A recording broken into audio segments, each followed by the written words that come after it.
নমস্কার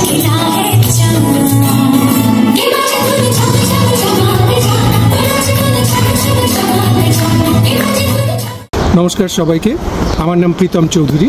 আমি বাংলাদেশ থেকে 12 বছর আগে আমি এখানে আসি। বর্তমানে আমি কাজ করছি ওয়ান নিউজিল্যান্ডে। ওকে, সেখানে আছি আমি গত 3 বছর ধরে। সম্প্রতি আপনারা জানেন বাঙালিদের একটি সংগঠন, এখানে বাংলাদেশ এবং ভারতের কলকাতার অনেকেই আমাদের সদস্য হিসেবে আছেন।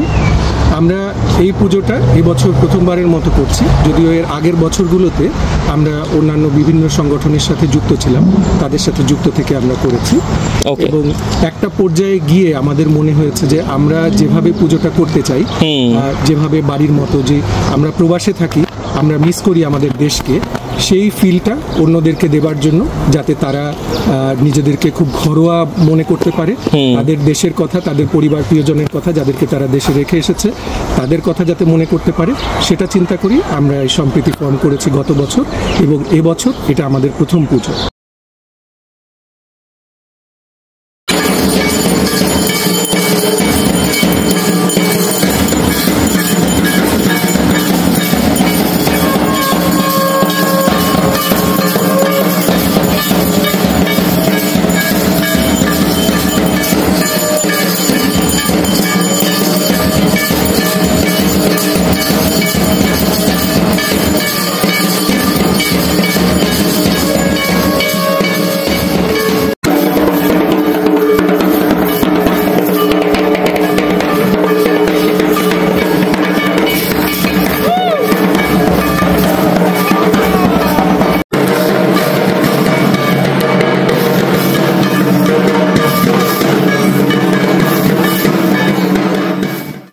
যারা এই ভিডিও দেখছেন বা শুনছেন, তাদের মনে নিশ্চয়ই একটা প্রশ্ন আছে যে এখানে তো অনেকগুলো সংগঠন আছে, এক্স্যাক্টলি, তারপরে নতুন কেন আরেকটা সংগঠনের দরকার দেখা দিল?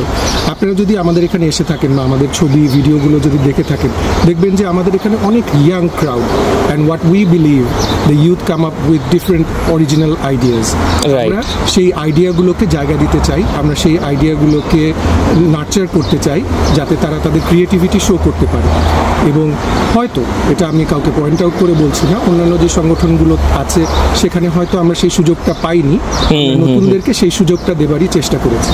আমি ব্যক্তিগতভাবে আমি নেপালে ছিলাম 7 বছর, আমরা কাঠমান্ডুতে পুজো করেছি আমাদের পশ্চিমবঙ্গের বন্ধুদের সাথে, সেখানে আমরা পুজো করেছি, এবং সেই জিনিসটাই আমরা এখানে ইনকর্পোরেট করতে চেয়েছি, যাতে পুজোর কটা দিন মানুষ এটাকেই তাদের ঘর হিসেবে মনে করে, বন্ধুদেরকে প্রত্যেককেই তাদের পরিবারের একজন মনে করে, এবং নিজের বাড়ির পুজো মনে করেই যাতে এখানে আসে, সেই জিনিসটাই আমরা দেবার চেষ্টা করেছি। এবং এখানেই অন্যদের সাথে আমাদের পার্থক্য, আমরা চেষ্টা করি এটাকে, we want to give it a professional look and touch. Yes, being in that structure, we want to give them the freedom to come up with their creativity and showcase it to the wider people. অবশ্যই অবশ্যই। আর আরেকটা জিনিস আমি যেটা লক্ষ্য করলাম সেটা হচ্ছে এখানে যারা আপনাদের organiser, they had those earphones and all the time reporting করছে যে এতগুলো লোক ঢুকে গেছে, এতগুলো লোক বেরিয়ে এসছে। It was also in a very organised way, and that is definitely something, because আমি actually just a couple of months ago I was at Mahakumbh Mela also, so I saw how the crowd management and everything goes about there. So the kind of steps that you have taken, মানে সেগুলো দেখে আর কি আমার মনে হলো যে অন্য দুর্গা পুজো প্যান্ডেল বা অন্য সেলিব্রেশন ইয়েতেও সেগুলো খুব মানে ভালোভাবে ইয়ে হতে পারে। এক তো like being more connected to the roots, and secondly the simple way in which it was organised.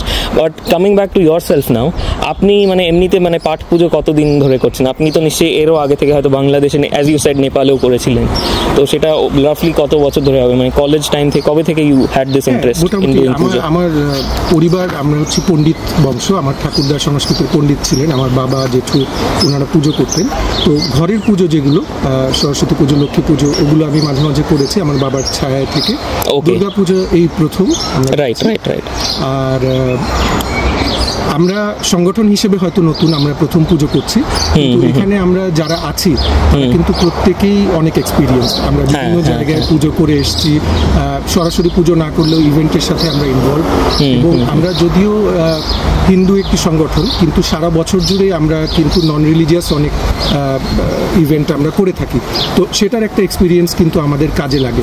আমাদের ক্রাউড ম্যানেজমেন্ট, ফুড ম্যানেজমেন্ট, আমরা মোটামুটি 6 মাস আগে থেকে এই পুজোর প্রস্তুতি নিচ্ছি। আমাদের সাব কমিটি করা হয়েছে বিভিন্ন ক্ষেত্রে, আমাদের হসপিটালিটি, আমাদের কমিউনিকেশনস ম্যানেজমেন্ট, আইটি, রিলিজিয়াস, প্রত্যেকটার সাব কমিটি আছে এবং সাব কমিটিগুলোকে আমরা মনিটর করছি সবসময়।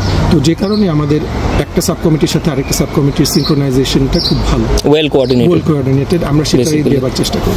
ওকে, আর আরেকটা জিনিস আমি জিজ্ঞাসা করতে চাইছিলাম আপনাকে, যেরকম আমি অমিতদার সাথে যখন কথা বলছিলাম, he told me there are little bit differences, এবং প্রতিমাটা কলকাতা থেকে এসে, প্রতিমাটাও দারুণ লেগেছে আমাদের, specially from people who have seen the other Durga পুজোস।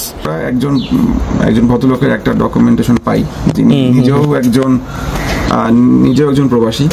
এখানে প্রবাসে পূজা করার ক্ষেত্রে যে স্ট্রাগল গুলা ফেস করতে হয় যে কোনো বাঙালি, যে সেই কনটেক্সটটাকে মাথায় রেখে অনেকগুলো জিনিস এখানে অ্যাভেলেবল থাকে না, এবং আমরা বুঝতে পারবো না আমরা যে কিছু জিনিস, যে সাপোজ এখানে আমি এক্সাম্পলের জন্য বলি, বেল পাতা পাচ্ছি না, বেল পাতার বদলে আমি তাহলে কি ব্যবহার করতে পারি তাতে, যাতে আমার মানে পূজার আচারটা নষ্ট না হয়।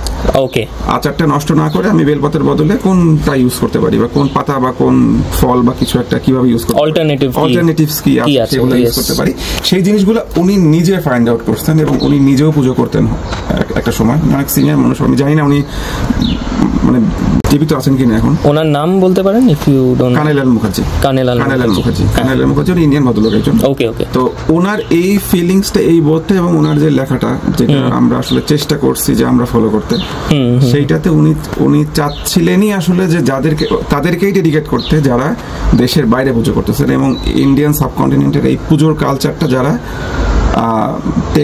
টেক ওভার করতে যাচ্ছে। সম্প্রীতিতে আসবেন, আমাদের জন্য আশীর্বাদ করবেন। জয় দুর্গা মা। জয়।